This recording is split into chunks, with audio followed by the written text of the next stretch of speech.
नमस्कार, बहुत स्वागत है आपका न्यूज नेशन के डिजिटल प्लेटफॉर्म पे। मैं हूं आपके साथ ज्योति, मेरे साथ मेरे सहयोगी सचिन। आज हम किस मुद्दे पर चर्चा करने वाले हैं? देखिए, आज हम बात करने वाले हैं कि महाराष्ट्र में क्या होने वाला है। महाराष्ट्र में बीजेपी की रणनीति क्या होने वाली है। हरियाणा चुनाव तो बीजेपी ने जीत लिया, हालांकि कयास बहुत कुछ लगाए जा रहे थे, एग्जिट पोल ने बहुत कुछ बताया, लेकिन उसके बाद जो रिजल्ट सामने आया वो चौंकाने वाला सभी के लिए था। लेकिन अब महाराष्ट्र में विधानसभा चुनाव है, जिसको लेकर बीजेपी पूरी कोशिश कर रही है कि जो जातिगत समीकरण होता है उससे कैसे बैठाया जाए और वहां पर भी बहुमत हासिल किया जाए। देखिए, बड़ी बात समझिए, दरअसल हरियाणा में क्या हुआ। हरियाणा के विधानसभा चुनाव थे, 90 में से 48 सीटें जो है वो बीजेपी के खाते में गई और बीजेपी तीसरी बार लगातार सरकार बना रही है। अब जिस स्टेट में इलेक्शन हुए उस स्टेट में जो जीत है उसके बाद बीजेपी का मनोबल बढ़ा हुआ है। अब आगे चुनाव है महाराष्ट्र के, आगे चुनाव है दिल्ली के, आगे चुनाव है झारखंड के। अब महाराष्ट्र और झारखंड की जो रणनीति है, बीजेपी उस पर काम कर रही है कि कैसे महाराष्ट्र में फिर से सत्ता में आना है और झारखंड में कैसे सत्ता को हासिल करना है। अब बड़ी बात महाराष्ट्र को लेकर करते हैं। देखिए, महाराष्ट्र में 288 विधानसभा की सीटें और इन सीटों पर चुनाव बहुत कड़ा होने वाला है, क्योंकि लोकसभा चुनावों में जो संकेत मिले वो बीजेपी के लिए अच्छे नहीं है। 48 में से 30 लोकसभा की सीटें बीजेपी ने जीती, जिसके बाद अब महाराष्ट्र जीतने की चुनौती है। अब सबसे बड़ी बात यहाँ पर है कि आखिर वो कौन कौन से जाति समीकरण है जिसको साधने की बीजेपी पूरी कोशिश कर रही है। हरियाणा चुनावों में ओबीसी फैक्टर जो है, यानी कि ओबीसी जो कास्ट फैक्टर है, उसका बहुत बड़ा योगदान रहा इस चुनाव में बीजेपी को जिताने के लिए। और वही फैक्टर जो है क्या महाराष्ट्र में काम करने वाला है, क्योंकि बीजेपी की तरफ से एक बहुत बड़ा फैसला आने वाले वक्त में लिया जाएगा, वो है नॉन क्रीमी लेयर को लेकर। वहां पर ये कहा जा रहा है कि जो उनकी आय सीमा है उसे बढ़ा दिया जाएगा और रिजर्वेशन में भी काफी फायदा ओबीसी वर्ग को मिलेगा। अच्छा, क्या ये मुद्दा है? रोहन हमें बताएंगे। रोहन, बताएं क्या रणनीति है बीजेपी की, खास करके ओबीसी में क्रीमी लेयर को लेकर? देखिए ज्योति, महाराष्ट्र में कुल 351 ओबीसी समुदाय जो है वो राज्य की आबादी के 52% हिस्सा वो है। और बीजेपी की रणनीति साफ है। हरियाणा में जिस तरह से खेल किया बीजेपी ने दलितों को साध कर, उसी तरह महाराष्ट्र के ओबीसी समुदाय को साधने की बीजेपी कोशिश कर रही है।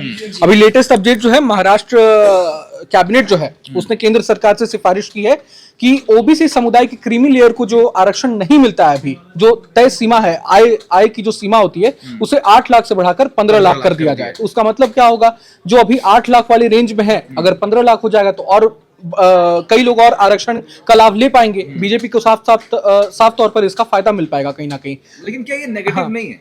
ऑलरेडी हमारे देश में रिजर्वेशन को लेकर ये बहस जो है वो छिड़ी हुई है कि आप कास्ट पर न इसको देकर आप जो फाइनेंशियल कंडीशन है उस पर इसको लागू कर दें। देखिए, वो ऑलरेडी एक पहले चर्चा 8 लाख है। देखिए, वो एक चर्चा का विषय हो सकता है, लेकिन अगर आपको चुनाव लड़ने हैं तो आप उसी बिना पर लड़ेंगे जिससे आपको जीत हासिल हो।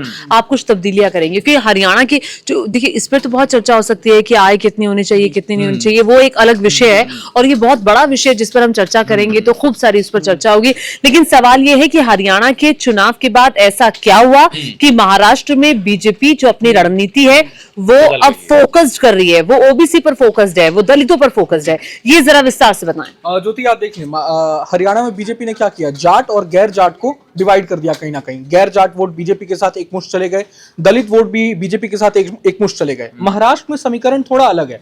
पहले बीजेपी एकमुश्त तो नहीं गए, दलितों के 7 सीटें वहां पर जरूर बीजेपी ने जीती, गैर पिछले बार के मुकाबले ज्यादा। दलितों में जो गैर जाटव थे वो तो एकमुश्त चले ही गए, बाकी जो थे उसमें डिवाइड हुआ, कांग्रेस में डिवाइड हो गया। महाराष्ट्र में बीजेपी की कोशिश ये थी कि ओबीसी समुदाय को तो अपने साथ लाया जाए, मराठा जो समुदाय है उसको भी लाने की कोशिश थी। बट मनोज जरांगे जो हैं, वो जो आंदोलन जितना उग्र हो गया है उनका सरकार के खिलाफ, है ना, कहीं आरक्षण को लेकर, मराठा समुदाय के लिए 10% आरक्षण की मांग कर रहे हैं ओबीसी कोटे में ही, तो उससे कहीं ना कहीं बीजेपी को लग रहा है लॉस होता दिख रहा है। लोकसभा चुनाव में भी कई सीटों का लॉस हुआ।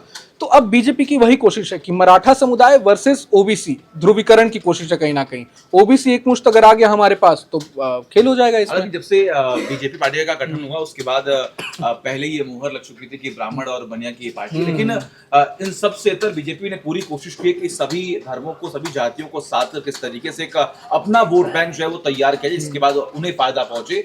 लेकिन महाराष्ट्र में सबसे बड़ी बात यहाँ पर ये कि अगर बीजेपी ये कोशिश कर रही है कि हम ओबीसी को सेट कर पाएंगे, तभी वहां पर ये मुमकिन है कि बहुमत का आंकड़ा जो है वो छू पाए। बिल्कुल, और 52% आबादी है ओबीसी समुदाय की, और 8 लाख से अगर एक बात आपने जो शुरुआत में कही सचिन, उसका जिक्र फिर से कर लेते हैं कि 8 लाख आय सीमा जो है उसको अगर 15 लाख कर दिया जाता है तो इससे फायदा वंचित समुदायों को तो मिलता नहीं दिख रहा है बिल्कुल मुझे। नहीं मिलेगा। जिनको फायदा मिलेगा वो एक तरह से 8 लाख सीमा। यही मांग हाँ। एकनाथ शिंदे की गवर्नमेंट हाँ, तो एथिकली तो ज्योति ये रॉन्ग है ही एक तरह से देखा जाए तो। मगर वही चुनावी फायदे के लिए कोशिश बीजेपी कर रही है। और 52% आबादी है, कई सीटों में पढ़ रहा था 50 से 60 सीटों पर अच्छा बीजेपी को माइलेज मिल सकता है। Deciding हाँ, सीटें माइलेज मिल सकता है काफी। तो महाराष्ट्र इलेक्शन में जिस तरह फंसता हुआ गेम लग रहा था महायुति के लिए, तो इस वक्त गेम चेंजर ये साबित हो देखिए, सकता है। महाविकास अघाड़ी और महायुति ये वर्सेस मुकाबला है, लेकिन बहुत सारी पार्टियां भी हैं। ये भी एक बहुत बड़ी चुनौती है कि कैसे आखिर सीटों का बंटवारा होगा। लेकिन बड़ी बात जो हरियाणा से बीजेपी ने सीख ली है वो ये कि कॉन्फिडेंस में, ओवर कॉन्फिडेंस में नहीं आना है। कांग्रेस पार्टी ओवर कॉन्फिडेंस में थी, अति आत्मविश्वास घातक होता है, ये तो सीख लिया। और चुपचाप रहते बिना शोर शराबे के जो सामाजिक समीकरण है, अब बीजेपी उसको साधने की कोशिश कर रही है। आपको याद होगा मध्य प्रदेश का चुनाव भूपेंद्र यादव की अगुवाई में एक किस्म से उन्होंने सारा कार्यभार संभाला था, वही महाराष्ट्र में भी संभाल रहे हैं और ठीक उसी रणनीति के तहत आगे बढ़ रहे हैं जो मध्य प्रदेश में रणनीति थी और जो अब हरियाणा में बीजेपी की स्ट्रैटेजी थी। ये स्ट्रैटेजी आपको कितना कामयाब होती हुई नजर आएगी महाराष्ट्र में। ठीक है, हरियाणा के अपने समीकरण हैं, मध्य प्रदेश के अपने समीकरण थे और महाराष्ट्र के मुद्दे भी अलग है, हरियाणा के मुद्दे भी अलग हैं। लेकिन एक और चीज, जैसा कि आपने भी कहा कि कांग्रेस हरियाणा में जो हारी है उसके पीछे वो अति आत्मविश्वास जो था उसकी वजह से वो हार गई। लेकिन आप महाराष्ट्र में भी देखिए कि उनकी सहयोगी पार्टी ही लगातार सवाल खड़े कर रही है। इसका भी नुकसान कांग्रेस को वहां पर होगा, क्योंकि अब तो खुल्लम खुल्ला मतलब बगावत के सुर आप कह लीजिए या फिर जो भी तमाम आरोप लगाए जा रहे हैं वो तो खुल के अब कहे जा रहे हैं। देखिए सचिन, कांग्रेस कितना अति आत्मविश्वास में कांग्रेस आलाकमान चली गई थी, इसका अंदाजा आप देख लीजिए। सपा प्रमुख अखिलेश यादव ने जम्मू कश्मीर में अलायंस में शामिल होने कुछ सीटें मांगी, हरियाणा में भी कुछ सीटें मांगी, कांग्रेस ने नहीं दी। अब वही कांग्रेस आप देख लें, उद्धव ठाकरे गए थे सीएम पद को लेकर कुछ बातचीत करने दिल्ली में। वो कहते थे कि आप सीएम पद के लिए ऐलान करिए। खाली हाथ लौट जाना पड़ा। अब उद्धव ठाकरे वही अब 7वें आसमान पर हैं, क्योंकि कांग्रेस सीनियर की भूमिका में थी, अब जूनियर की भूमिका में आ चुकी है। कि हरियाणा अगर हम जीत जाएंगे तो हम वहां पर भूमिका बांधेंगे और हम बड़े भाई की भूमिका में। ये राजनीति का जरा खेल देख लीजिए और जनता जनार्दन ही है जो सब कुछ डिसाइडिंग फैक्टर होता है। अब जो स्थिति कांग्रेस की थी वो स्थिति बीजेपी की हो गई है। अब कांग्रेस को लग रहा था कि हम हरियाणा जीतने के बाद हमारा विश्वास बड़ा चढ़ा होगा, हम महाराष्ट्र भी अब ज्यादा दूर नहीं है, तो वो जो कॉन्फिडेंस था वो टूट गया। कांग्रेस पार्टी को अपनी स्ट्रैटेजी पर फिर से विचार करना होगा और खास तौर से राज्यों में जो क्षेत्रीय नेता हैं वो हावी हो रहे हैं। कांग्रेस पार्टी, बेशक आप राजस्थान उठाकर देख लीजिए, महाराष्ट्र उठाकर देख लीजिए, अब एक लड़ाई हमने छत्तीसगढ़ में भी देखी थी कि किस तरह से वहां पर भी एक लड़ाई चली थी। तो ये कॉन्फिडेंस, ये जो क्षेत्रीय नेताओं के बीच की लड़ाई है उससे कांग्रेस कैसे पार पाएगी, ये चुनौती। देखिए ज्योति, हरियाणा की लॉस से एक सबसे बड़ा जो बीजेपी को प्लस पॉइंट मिला, बीजेपी कहीं ना कहीं अब फ्रंट फुट पर खेल रही है। अब वो चुनाव में जीत को लेकर अब रणनीति तैयार करिए, स्ट्रैटेजी तैयार करिए और ये उसी का एक कहीं ना कहीं उसकी झलक है। लेकिन कांग्रेस के साथ क्या हो रहा है, कांग्रेस तो अब सीट को लेकर मामला फंसेगा, अब कहीं ना कहीं सीट बंटवारे को ही लेकर बार्गेनिंग जो करनी होगी ना, बार्गेनिंग में दिक्कत आएगी कांग्रेस को। अभी जो राहुल गांधी ने एक बैठक बुलाई थी कि जो रिजल्ट आए हरियाणा के उसके बाद हमें काफी फटकार भी लगाई है। फटकार लगाई उन्होंने। सबसे बड़ी बात की कांग्रेस के आला कमान हार का जिम्मा कभी अपने ऊपर फोड़ते ही नहीं। वो इस बैठक में भी यही कह रहे हैं कि वहाँ के लोकल नेताओं, जो क्षेत्रीय नेता हैं, अपने आप को प्राथमिकता दी, जिसकी वजह से हम हार गए। सच्चाई भी है। जैसे आप हुड्डा जी की बात कर लो और कुमारी शैलजा 2 हफ्ते तक जो बाहर नहीं निकली और उस दौरान जो पार्टी का नुकसान हुआ और आपने संदेश ये दिया कि हम तो साथ ही नहीं है, तो ऐसे में कौन व्यक्ति वोट देगा उस पार्टी को जहां पे नेताओं के बीच में आपस में अपनी लड़ाई चल रही है, वो भी पद को लेकर। जो आपस में ही नहीं जुड़े हुए वो जनता के लिए क्या करेंगे, ये संदेश गया। जो तो यहाँ महाराष्ट्र की माफ कीजिएगा, हरियाणा ही नहीं, मध्य प्रदेश और राजस्थान की भी बात कर लीजिए ना आप, कमलनाथ की बात कर लीजिए, अशोक गहलोत की भी बात कर लीजिए और भूपेंद्र हुड्डा की भी।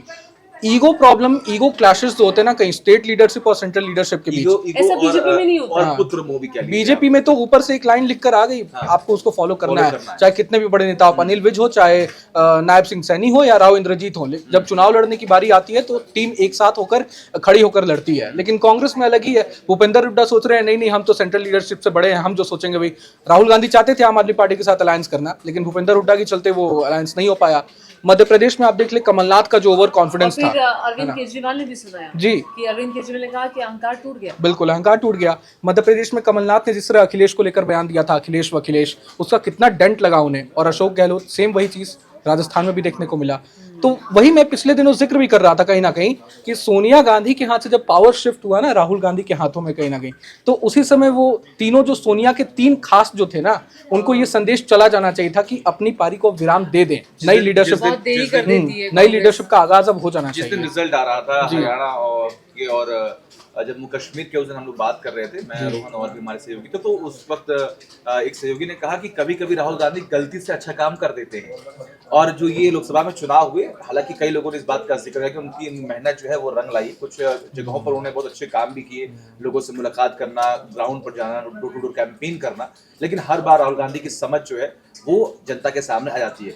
एक नैरेटिव भी सेट किया गया, राहुल गांधी जो है और मैच्योर हो रहे हैं, उनके पॉलिटिक्स में बदलाव आ रहा है, लेकिन ये जो अभी कुछ हुआ है, अभी जो सिनेरियो में हमने देखा है, उससे लग रहा है कि शायद कोई बदलाव नहीं हुआ और आने वाले वक्त में कांग्रेस अगर ऐसे ही रहेगी, हार का ठिकरा किसी और पर फोड़ना या फिर कोई अच्छे फैसले ना लेना, इससे कहीं ना कहीं आने वाले वक्त में कांग्रेस को नुकसान हो सकता है। सचिन एक अहम बात, जरूरी नहीं है, यहाँ पर एग्जाम्पल बहुत बड़ा बीजेपी सेट कर रही है किस तरह से साइलेंटली काम किया जाता है ना।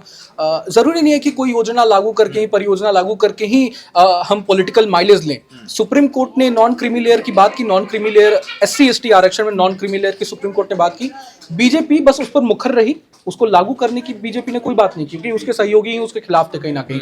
तो सिर्फ उस मुद्दे पर मुखर रहना बीजेपी के को कितना बड़ा फायदा दे गया हरियाणा में, और कांग्रेस ने जिस तरह से चुप्पी साधे रखी उसका कितना दंड पहुंचा कांग्रेस को, ये अपने दिखता भी है। जब आप मुद्दों पे बोलेंगे, अपनी राय रखेंगे, तो जनता तक बात जाएगी आप किसी मुद्दे पर क्या सोच रहे हैं। अगर नहीं बोलेंगे तो उसका नुकसान भी होगा, ऐसे ही बीजेपी को फायदा भी होगा। एनीवे, सब महाराष्ट्र की रणनीति, झारखंड की रणनीति पर बीजेपी काम कर रही है और आने वाले वक्त में देखना होगा कि ये रणनीति कितनी बदलती है।